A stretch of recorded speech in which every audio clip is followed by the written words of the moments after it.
rehabilitated, and real entertaining. This is the Carl Jackson Podcast. All right, welcome to the Carl Jackson Show podcast on this Monday. We are your daily dose of objective truth in a world of lies. Got a lot to talk about with you today. I want to make sure that we cover out the latest on the Mar-a-Lago raid, some important information that is occurring there. I do want to talk about that. I want to let you in on some people that are going to be privy or benefit from the student loan debt handout. Basically, it's not going to be you, but I'll tell you some people inside of the Beltway that happen to work at the White House, if that gives you a hint, that are going to be bailed out if this does in fact go through. I don't believe the president has the constitutional authority to do this. He doesn't control the purse. That belongs to Congress. So this may just be a carrot to get through the election season, but it's yet to be seen. Or that's yet to be seen. I do think the president wants to do this. I do think that they want to bring out the voters, the younger voters. But as I overheard someone in an interview over the weekend say, well, he may bring out the younger voters, but he's going to disenfranchise all of the older voters that have paid off their student loans, not to mention the people that decided not to go to college because we couldn't afford to pay for college. And so we see it as blatantly wrong, immoral, and unfair, to say the least. Transferring wealth from the poor to the upper echelon of society to the rich is just not right. It's not what we do in the United States, and it is building a society of the have and have-nots. So it's yet to be seen if this will go through. Let me quickly, before I get started here, talk to you about My Pillow. My Pillow again is having this. The biggest sheet sale of the year. You can still get these Perkel sheets while they are still available. Mike Lindell at My Pillow, he's built this amazing company, American Jobs, American Manufacturing at My Pillow. Well, he's offering this special to my listeners exclusively. The Perkel sheets, they come with a 10-year warranty, 60-day money-back guarantee. These things are cool. They're crisp. They come in a variety of sizes and colors. But for example, the queen size sells for $89.98 normally. But if you use my promo code, you can get it for $39.98. All you have to do is call 800-858-0263, 800-858-0263. Use the promo code Carl or call mypillow.com. Click on the radio listeners square at mypillow.com. Again, use the promo code Carl. And again, 10-year warranty, 60-day money-back guarantee, so you can't beat that with a bat. I was doing a little research over the weekend on this Mar-a-Lago raid, and I want to talk to you guys about some of this stuff because I just want to give you a little bit more information as far as the latest updates on that and just more things that I found out. I didn't realize what a magistrate judge was. I didn't know. Some of you may have. Many of you listening may not have known. So I'm going to clarify what a magistrate judge is, which makes the raid even more dubious than I expected at first. But first, I do want to get to this just real quick. I told you that there's a watchdog. Well, I told you that some people inside of the White House are being hooked up or will be hooked up if the student loan debt forgiveness thing goes through. So it says here, I had tipped to Fox News, officials in Biden's administration are among those who stand to benefit from the $300 billion student loan handout. Despite fears that the move would make inflation worse, the president announced on Wednesday that the federal government last Wednesday would absorb up to $10,000 in student debt for Americans making under $125,000 a year or households earning $250,000. Several Biden administration officials fall under the salary threshold for the student loan handout, have outstanding loans themselves, not to mention the squad. Anyway, the watchdog organization inside Biden's basement, that's funny, identified at least 12 West Wing staffers who may be eligible for the Biden handout. I shared this on Officer Tatum's show, but I want this information to get out there so that you guys understand how blatantly wrong and immoral this is. These people are the upper echelon of society. These are going to be people that are going to earn far more money over their lifetime than the average high school graduate. You're always going to have exceptions to the rule with high school graduates. Maybe they'll go on to be a Zuckerberg or a Bill Gates, right? But these are college dropouts. I'm sorry. But these are exceptions to the rule, right? This isn't the general rule. But the people that go to college, they end up making hundreds of thousands of dollars more in general, generally speaking, over their lifetimes than the average everyday American man and woman. Yet these people are the ones that are going to have their loans paid for, at least some of their loans paid for, by those that are poorer than them, that will make less money than them. And this just is just morally wrong. So if we take a look at the West Wing of the White House, here are a few names of people that stand to benefit. A man by the name of Chris Meager, Claudia Chavez, Hee Jong El Shim, John McCarthy, Justin Oswald, Kellyanne Blazek, Maju Varghese, Michael LaRosa, Michael Leach, Rory Brosius, Shilpa Phadke, Zeffirni Bhutto, all make under the salary threshold and have outstanding loans. So would therefore benefit from Biden's handout. This, according to the Watchdog Group. The White House has yet to make public the financial disclosures of almost 300 employees. This, according to Inside Biden's Basement as well. But 336 officials of the 474 make less than $125,000 a year in salary. So a lot of these people that are inside the DC bubble stand to benefit. And of course, those are some that are right inside of the White House stand to benefit from this student loan forgiveness. But here's some good news. Job Creators Network, you guys know Job Creators Network, is exploring legal challenges to block this student loan bailout. This from Just the News. The Job Creators Network, a small business advocacy group, you guys have heard of them if you've listened to any shows on Salem, is exploring legal challenges to block the Biden administration's student loan bailout. This move, and I'm quoting, is from the CEO, Alfredo Ortiz. He said, "This move is fundamentally unfair to the tens of millions of hardworking Americans who never went to college and are now forced to shoulder loan forgiveness for the consulting class," close quote. He says it's also unfair to those who have scrimped and saved to repay their student loans. They already paid back their student debt, and now they will be forced to pay back the growing national debt as a result of this bailout, close quote. Ortiz called the loan bailout illegal and said it would add to the national debt and fuel inflation. Anyone with a modicum of common sense knows that this is absolutely true. He says some critics have argued the bailout is classified as government spending, which the U.S. president doesn't have the legal authority to authorize.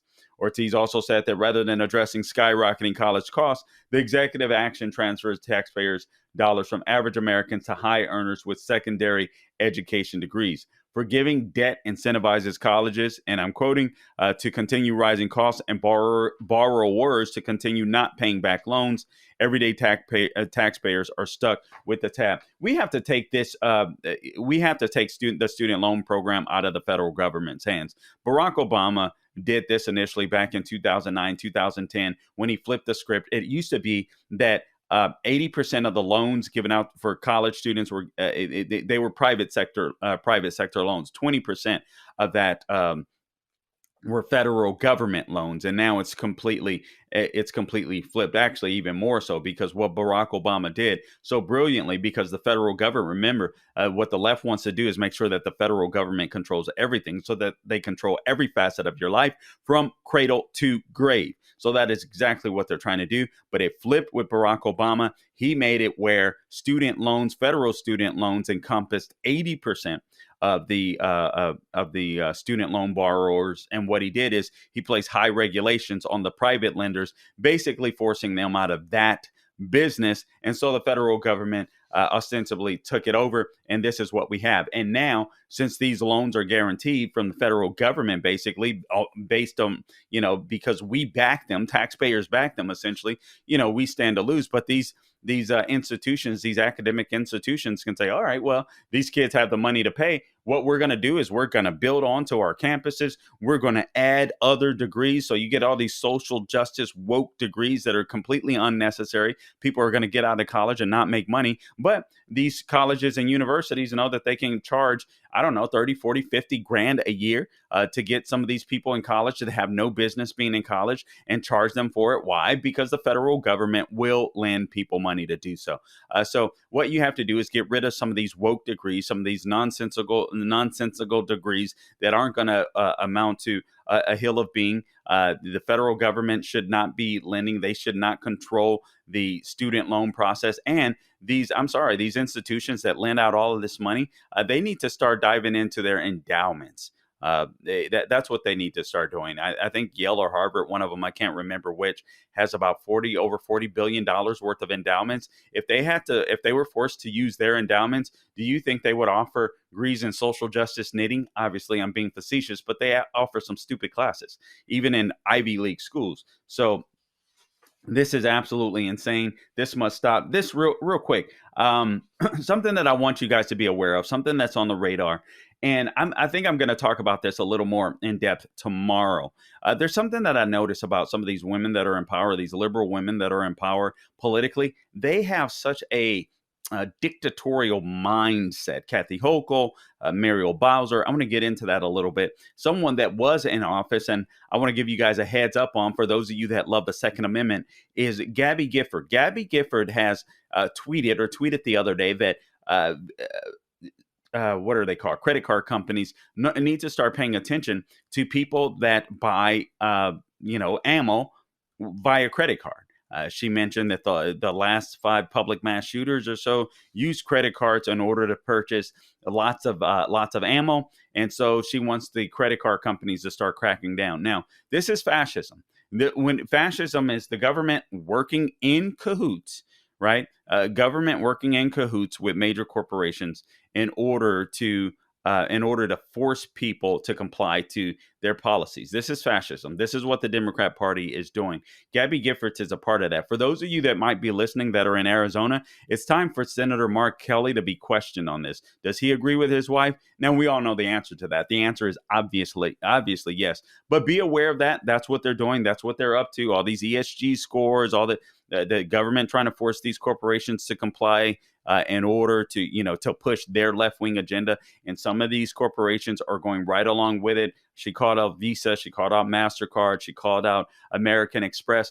So, to the best of your ability, guys, cash. We don't want to go completely digital. So to the best of your ability, cash, use cash.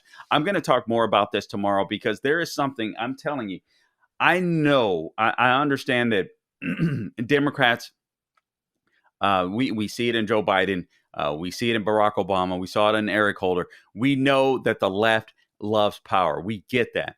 But there is something, in my opinion, that is so unique about the women on the left that are in power.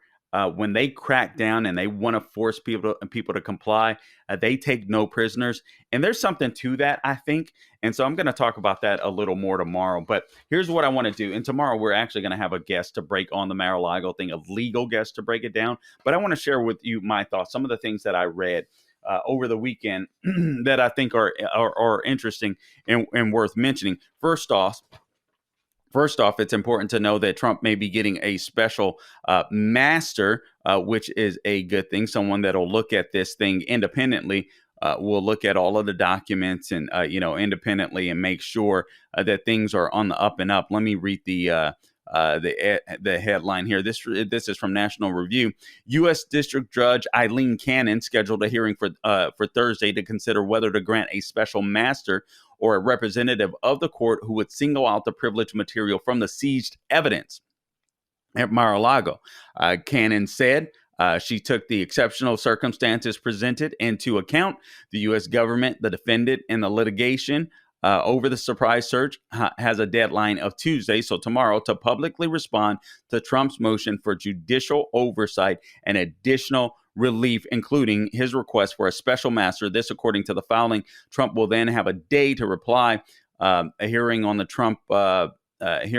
Trump legal team's motion will be held Thursday in a West Palm Beach courthouse. So hopefully Trump gets this special master. My understanding is this is something that his attorney should have reached out for. If you guys didn't see the redactions, the redactions of the affidavit, it's a complete and utter joke. When I was on Officer Tatum's show, I held up the affidavit to the camera, and you could see all of these lines that were completely and utterly blacked out. You know what? I forget. We have some audio for you guys. Before we go on, let's play this audio, and then I want to give you some information about what the release affidavit revealed. And then could the magistrate judge, there was a magistrate judge initially, this guy Reinhardt, Judge Reinhardt, that initially signed this affidavit signed this warrant. And there's questions as to he has the legitimate authority to even be able to sign warrants. So I want to get into that a little bit. And again, we'll have an expert on tomorrow from the Heritage Foundation to talk about this. But I just thought this was very fascinating. But first, I want to go to a clip of Joe Biden. He reacts to the claims Biden reacts to the claims, Trump's claims that he declassified the documents. Here's what Biden has to say. It's funny to me because Biden essentially confirms everything Trump says, and he tries to sound serious without realizing he just confirmed what Trump said. But here it goes. Here's the audio. President Trump said that he declassified all these documents. He had just declassified them all. Well, I just want to know I've declassified everything in the world. I'm president. I can do it all. Come on. I'm not going to comment on it. I don't know the detail. I don't even want to know. Let the Justice Department take care of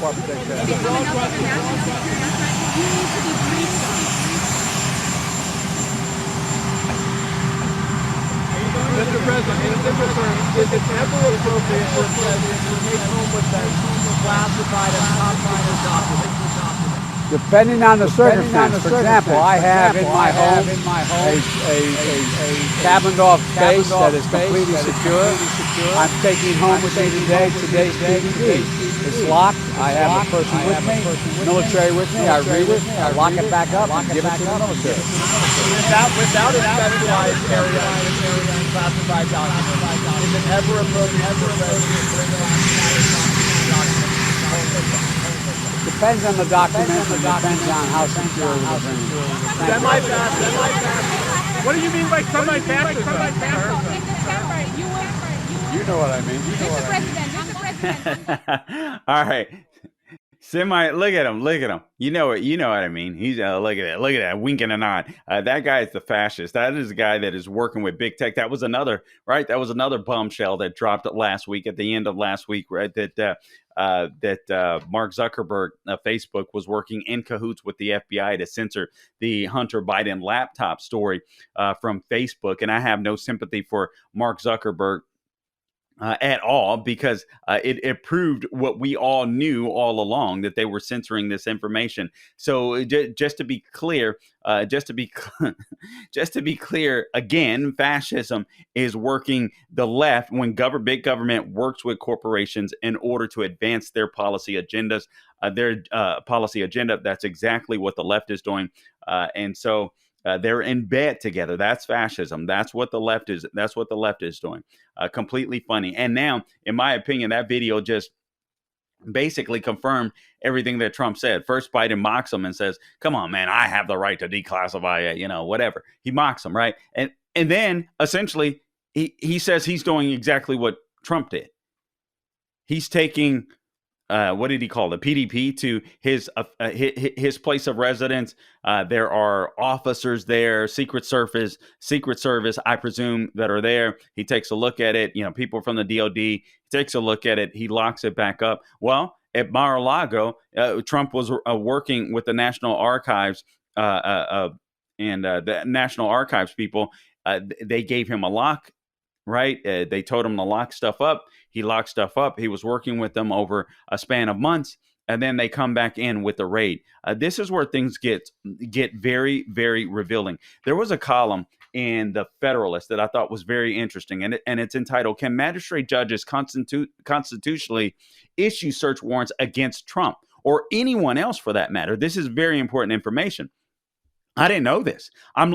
Guys, I'm with you. I'm your average everyday American. I'm learning as I go, just like some of you. I mean, some of this stuff I read politics incessantly, obviously, over the years. So there are things that I read that I dive into that you don't have the time to do so. And I get it. And I understand. But sometimes I'm reading new material where I'm learning myself. And this is so fascinating to me. We don't even know that this judge had the authority, this magistrate had the authority to even issue a search warrant. Hat tip the Federalist. The Mar-a-Lago search warrant is interesting not only because of the high office of the individual whose papers were seized, but also because of the low office of the person who signed it. According to the column, the warrant illustrates the longstanding constitutional anomaly of letting magistrate judges sign search warrants. Under the Constitution, a search warrant must be signed by a judge. This person isn't a judge. He says, and this is actually before, he says, leave aside how you feel about the former president. Leave aside what you think of January 6th. Leave aside whether there was a good reason to issue the warrant. A more basic question is whether the Honorable Bruce Reinhart could constitutionally issue it. And again, he must be a judge in order to issue a warrant. The problem is that Reinhart is a so-called magistrate judge. Many commentators have focused, he says, on his personal history and his political leanings. Obviously, he's a lefty, and he was the attorney for Jeffrey Epstein. But much more significant is that he is not really a judge. And this is so crucial. He says, to be precise, he is not a judge. He is not a judge of a court of the United States. The judicial power of the U.S. is vested in the courts. In the exercise of this power, judges of those courts can issue search warrants. But a magistrate judge is just an assistant. Listen to this. The magistrate judge is just an assistant to a court and its judges. Not being a judge of one of the courts of the United States, he cannot, he cannot constitutionally exercise the judicial power of the United States. That means he can't issue a search warrant. Now, understand that there are people that will disagree with this commentator, but the history on this stuff is fascinating. He says the full shift of the judicial power of the United States in criminal cases to magistrate judges has been relatively recent. Only in 1968 has Congress generally authorized, and forgive me because I got to read a lot of this stuff. I was learning about this stuff on the fly here. Generally authorized persons other than real judges to exercise the judicial power of the U.S. in trying misdemeanors, although a defendant can still insist on being tried by a real judge when charged with more than a petty offense. In addition, district courts can assign the non-judges such additional duties are not inconsistent with the Constitution and laws of the United States. Only since 1990 have the non-judges been called magistrate judges. Only since 1990. So just how little a magistrate judge can be considered a judge is evident from the way he is appointed, he says, rather than be nominated by the president and confirmed by the Senate, as provided by the Constitution for real judges. A magistrate judge, including the one who signed the Mar-a-Lago warrant, is appointed merely by a majority of the active judges on the district court. Let me go through that again. Did you catch that?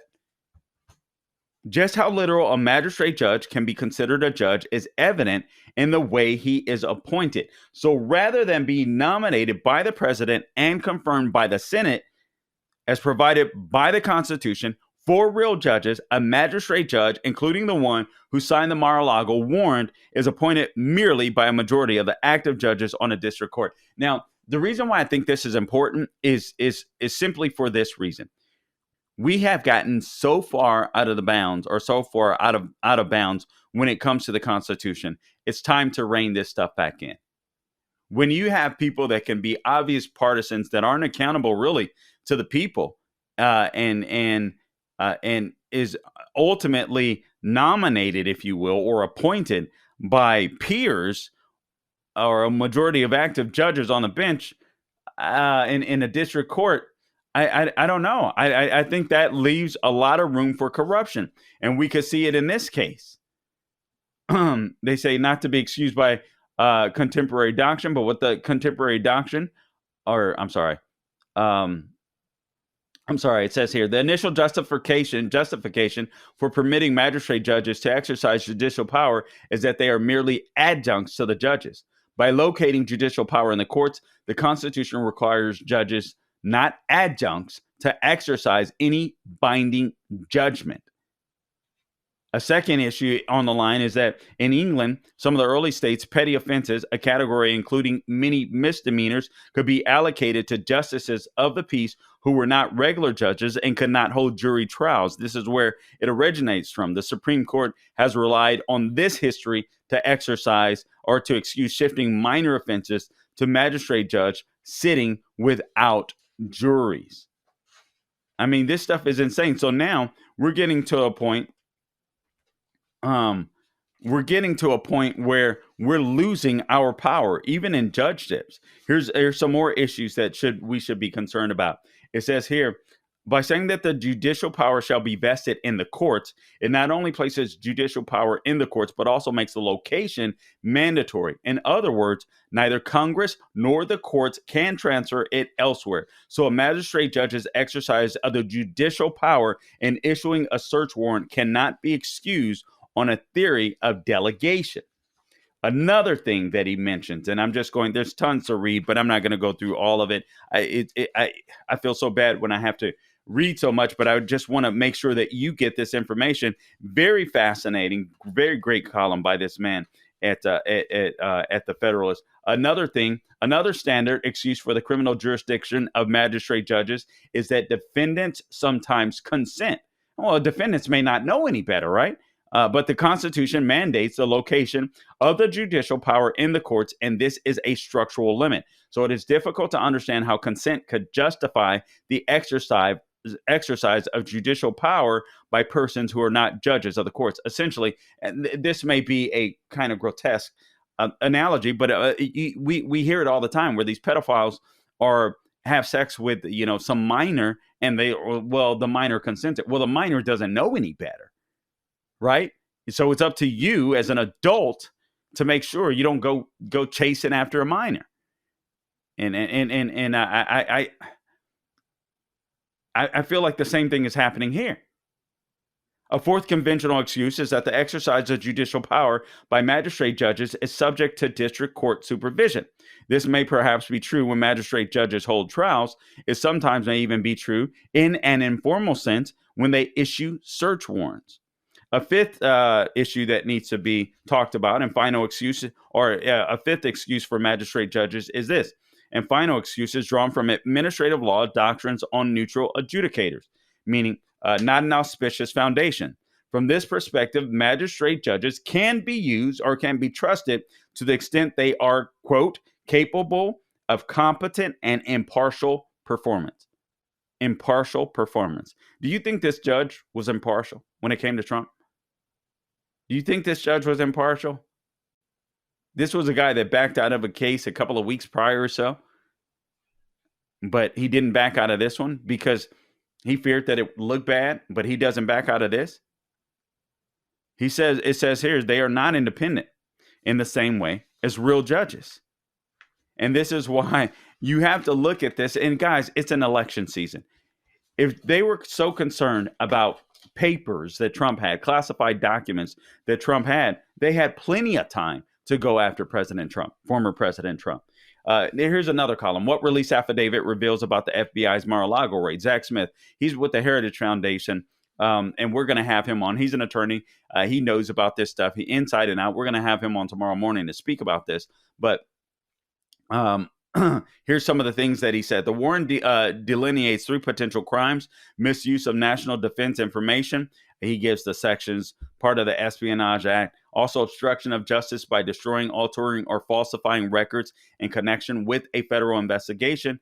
And 3, and concealing, removing, or destroying protected federal documents. So those are the crimes that he's being charged with, or at least these are the things that they say they are concerned about. This is what the warrant claims they are concerned about. It says here, FBI lawyer pled guilty to altering a document that was later used to obtain a warrant to spy on Trump. Oh, all right. So basically, they're saying, listen here, this stuff, we have no reason to trust the FBI, given their history with the Trump administration and how they literally went after President Trump's aides. They went after, I forget the guy's name, Carter Page, I believe is his name. They used a FISA warrant, obtained a FISA warrant illegally, by lying to the FISA judges, obtained the warrant illegally to spy on the Trump campaign. Then there was the issue of entrapment with General Michael Flynn. So we have no reason to trust the FBI.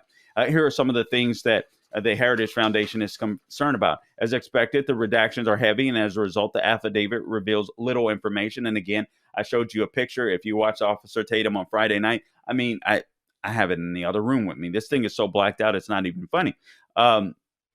But it says here, the redactions are so heavy, and as a result, the affidavit reveals little information about the investigation beyond what was really already publicly known. In fact, this is very disconcerting to me. Even most of the FBI's justifications for the redaction, certain information are themselves redacted. Why would that be?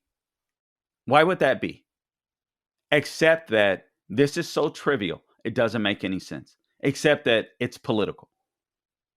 And we all know it. We all know what's going on here. It says, but in a memorandum the Justice Department submitted to the judge, the department broadly identifies protecting witnesses, or we should say to the magistrate. Now, I'm going to ask Heritage about that tomorrow, Zach Smith, when he's on. But in a memorandum the Justice Department submitted to the judge, the department broadly identifies protecting witnesses, maintaining the integrity of the investigation. What integrity? Give me a break. Protecting grand jury material, protecting the safety of law enforcement personnel, and maintaining appropriate privacy for the targets of any investigation as the primary reasons for the redactions. Here's another thing that just honestly just pisses me off. I'll just be real. Protecting the safety of law enforcement personnel. Seriously, besides the political theater, when it comes to the January 6th show trials, when do conservatives go after law enforcement in a violent manner? When does that happen? We know that there's overwhelming stats of particularly minorities, especially blacks, going after cops and shooting and killing cops. When does this happen with conservatives? These people are such a fraud and a joke, and they know the numbers. They know they're a joke. Sadly, this is why I believe the FBI does have to be broken up. Also here, it says the unredacted portions of the affidavit do contain a few nuggets of information. It states that the 15 boxes of documents that Trump and his team turned over to the National Archives and Records Administration, I can never remember that, NARA, National Archives and Records Administration, on January 18th appear to, quote, contain national defense information and were stored at Mar-a-Lago in an unauthorized location. But you know that Trump has a staff there, right? People that watch this stuff, people that mine this stuff. This isn't, Trump's primary responsibility daily to watch over this stuff. They have a staff that takes care of this.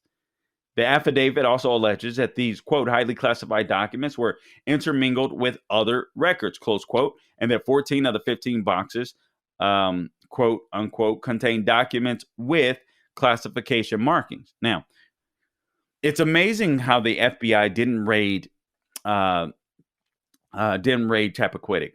didn't raid any of Hillary Clinton's places of, residence or work or outside of the White House.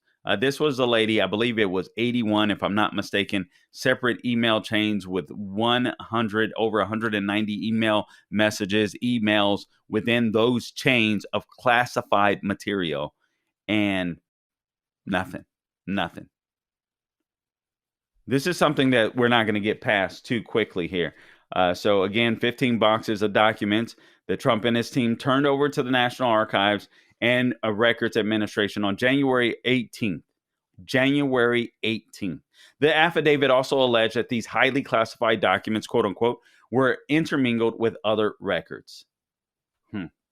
Yeah, I wonder what those other records were. It went on to state a preliminary triage of the documents with classification markings revealed the following approximate numbers: 100 and 184 unique documents bearing classification markings, including 67 documents that were marked as confidential, 92 documents marked as secret, 25 documents marked as top secret.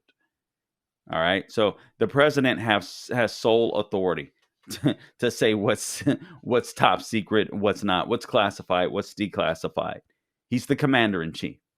It's amazing. The agent also listed other classification markings that were contained on the documents.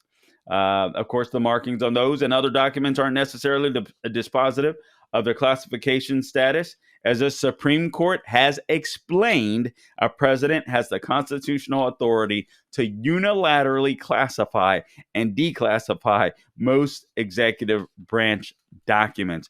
And this is why I believe the FBI is in trouble. Again, they want to keep this puppy around all the way up until the election period. They want to do all they can to keep former President Trump from running, regardless of how you feel about Trump. That's what it ultimately comes down to. So you have to ask yourself, what is it they fear about this? Here's more information here. It has also recently come out, according to reports, that Biden, remember what Biden was saying? They were asking him if he knew about this, if he had authorized this raid on Mar-a-Lago. But it's come out that he did authorize it, that the National Archives and Records Administration were in direct contact with the White House. So the White House before the raid concerning these papers. So the guy is just a liar. The FBI appears to have seized 27 boxes of documents and several other items, according to Heritage, though the property receipt the agent submitted only vaguely describes the contents. The government says that it has implemented a tank team composed of agents and officials not working on the case to perform essentially the same function, though those individuals still work for the FBI and the DOJ. So how do we know that they aren't tainting information? You see, this is the problem when you have an FBI that can't be trusted, when you have law enforcement that can't be trusted, when you have law enforcement where, sadly, justice isn't blind, but these people get political. No one trusts the FBI. And so at this point, it has to be torn down. This is sad commentary, but this is true. But this is the latest. We have to now, and I can't wait to get Zach Smith on to talk about this. We don't even know if this warrant is legitimate. We simply don't know. It's obviously political. But the question is it lawfully legitimate?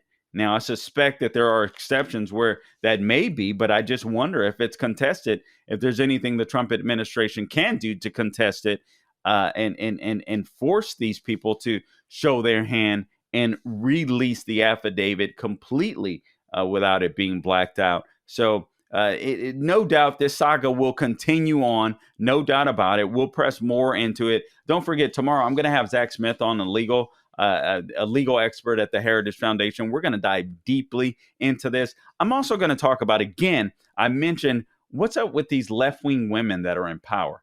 The nanny of New York, Kathy Hochul, D.C. Mayor Muriel Bowser, who, thank God, last week, she was saying that students would not be allowed after a certain date. They could return to school, but after, I can't remember, so many weeks or so in school, they had to show proof of a vaccine.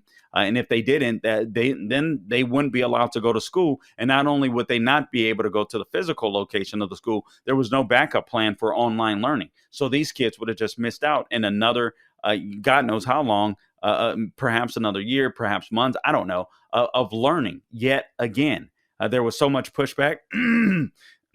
Thank God, in part to the Heritage Foundation, that she's reversed that, saying that kids can return to school and they don't have to have the jab until January 3rd or show proof of the jab until January 3rd, which makes no sense to me, because aren't we denying science? So it's okay for them to be around other kids now up until January 3rd. You see how this stuff works? This is what I'm talking about. These ladies love power, I think, even more than men. And I think part of the reason why they love so much power is because they don't. How do I say this?